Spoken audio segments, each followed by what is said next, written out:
Doctor discussion guide. What's going on with my gut? Before your appointment. You can do a few things before your appointment to ensure you're prepared to make the most of your visit with your doctor. Here are some suggestions. Call your doctor's office and ask about any paperwork you may be able to fill out prior to your appointment. This can give you more time to think about what medications you're taking and other important information you should include. Create a list of the symptoms you're experiencing that you hope to have addressed. Also include how long you've been experiencing them, how often, and what seems to make them worse or better. Create a list of the medications, vitamins, and supplements you're currently taking. Include dosages. This can help your doctor track patterns in your daily symptoms and how the medications you're taking may affect them. If you've seen other doctors regarding your abdominal symptoms, gather records from those visits. These include doctor's notes, test results, or imaging results. This information will help your doctor determine what testing has been done so far. Keep this information as well as your list of questions in a folder or on your smartphone if possible so you can easily bring it with you to your appointment. Also consider asking another person to attend your appointment with you if you feel comfortable doing so. This person could act as your record keeper, have them write down important recommendations and answers to your questions. Another way to prepare for your appointment is to identify some questions that your doctor may ask you.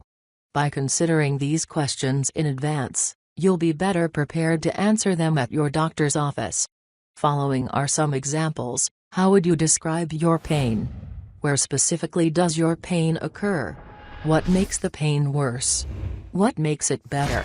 What times do you most notice your symptoms? About how long have you experienced this pain? Have you possibly experienced any injuries that could be causing your symptoms, such as a fall or car accident? Have you been diagnosed with abdominal problems? Are you taking any medications currently related to your abdominal symptoms? Have you recently lost weight, whether intentional or not, or experienced other changes to your body? Of course, a doctor may ask you other questions in addition to these. Whatever the questions, take your time in answering them to ensure you provide the most thorough answers possible. Questions to ask during your initial appointment. If you're visiting your doctor for the first time over the symptoms you're experiencing, some of your questions will be basic. Nevertheless, the answers will help you understand a diagnosis or a workup your doctor may recommend. These questions include: what are your initial thoughts regarding my symptoms?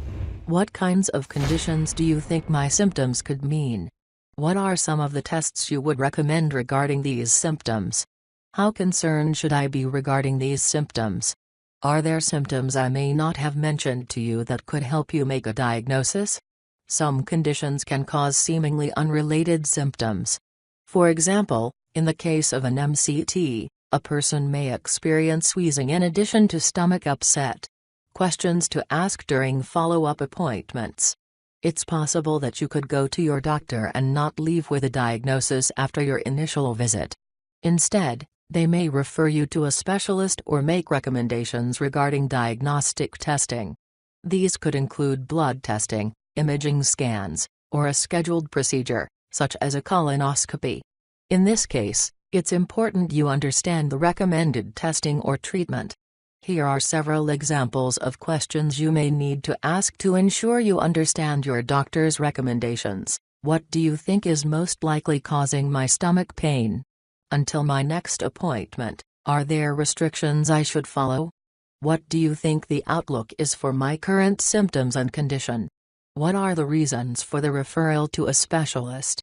What are the reasons for additional testing? What are the possible results of these additional tests, and what do they mean for my condition?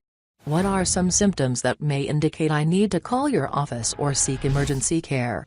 How do you think this condition is affecting my overall health and other chronic health conditions?